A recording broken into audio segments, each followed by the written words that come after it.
আসসালামু আলাইকুম বোনেরা, কেমন আছেন? আশা করি ভালো আছেন। আলহামদুলিল্লাহ, আমিও ভালো আছি।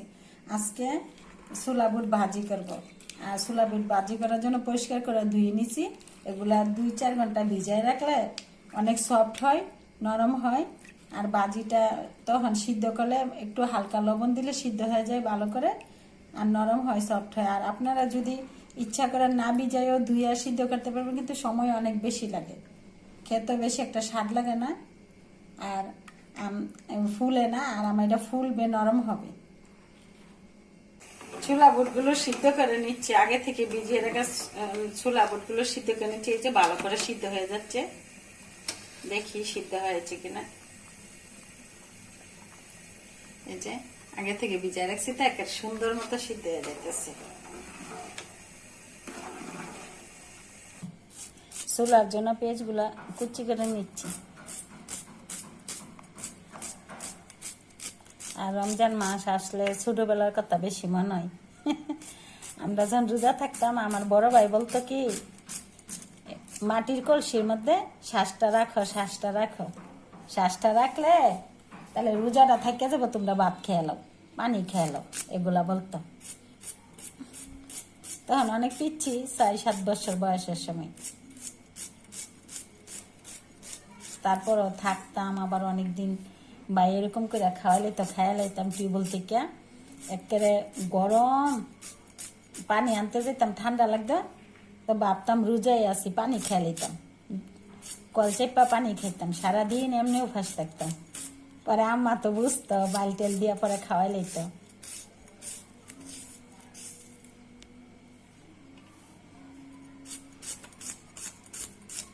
আর কি, আর এখন তো নিজের হাতে সবকিছু করি, তারপরও ছোটবেলার কথাগুলো মনে যায়।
কড়াই গরম হয়ে গেছে, তেলটা দিয়ে দিতেছি,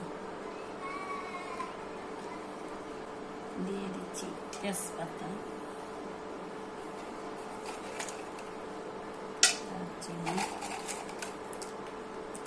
এলাচি,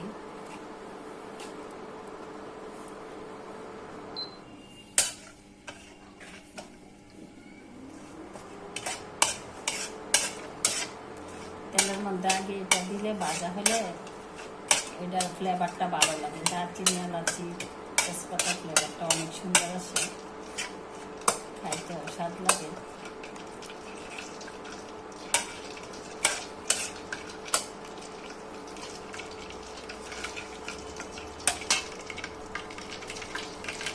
এখন তেলটা গরম হয়ে গেছে, পেঁয়াজগুলো গরম তেলে ছেড়ে দিচ্ছি।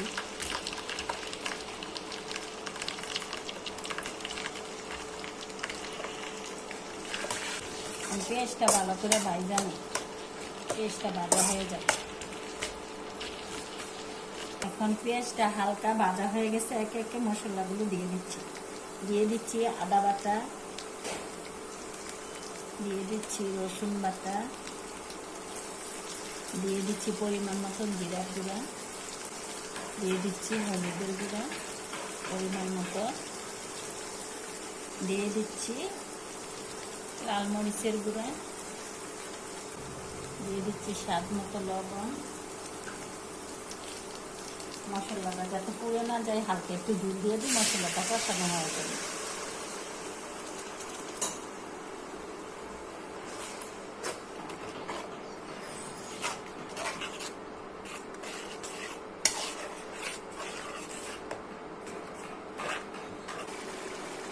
সারাদিন রোজা রেখে যদি ছোলা বুটটা বাজে, তারপরে যদি ভালো করে কষানো হয় আর ওই মশলা তার স্বাদেই ছোলা বুটটা স্বাদ লাগে।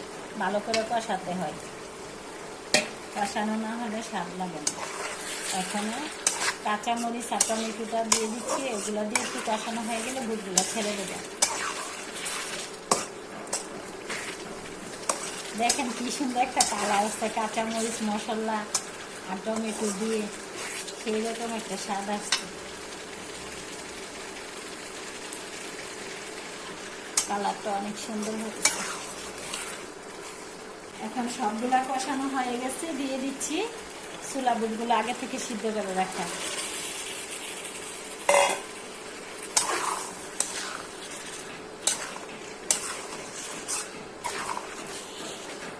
সাথে দিচ্ছি আলুগুলা কিউব করে কেটেও দেওয়া যায়। এখন আমি সিদ্ধ করে চটকিয়ে দিচ্ছি, আর চটকিয়ে দিলে একবারে মাখা মাখা হয়, খেতেও স্বাদ লাগে, দেখতেও সুন্দর লাগে।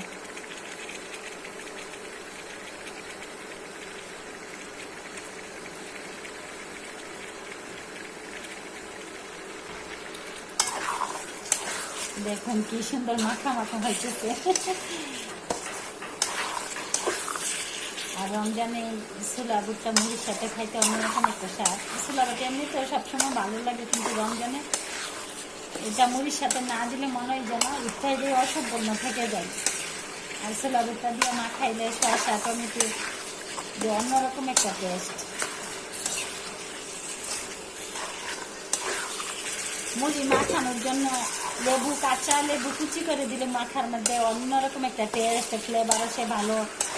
এইবার তো অনেক দাম, লেবু কেনা যায় না। মুড়ি মাখার মধ্যে যদি লেবুটা দিয়ে কুচি করে অন্যরকম একটা টেস্ট আছে, আর ফ্লেভারটা অনেক সুন্দর লাগে। দেখেন মাখা মাখা হইতেছে, যে অন্যরকম একটা লাগে। যদি চটকাইয়া দেয় আলুটা, তাহলে মাখা মাখা হয়, ভালো লাগে।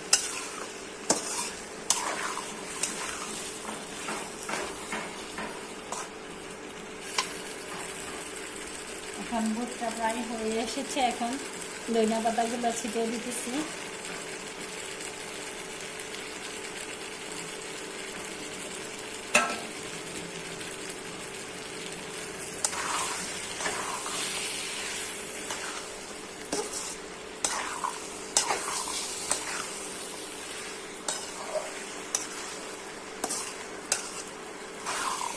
ধনিয়া পাতার ফ্লেভারটা অনেক সুন্দর আসতেছে।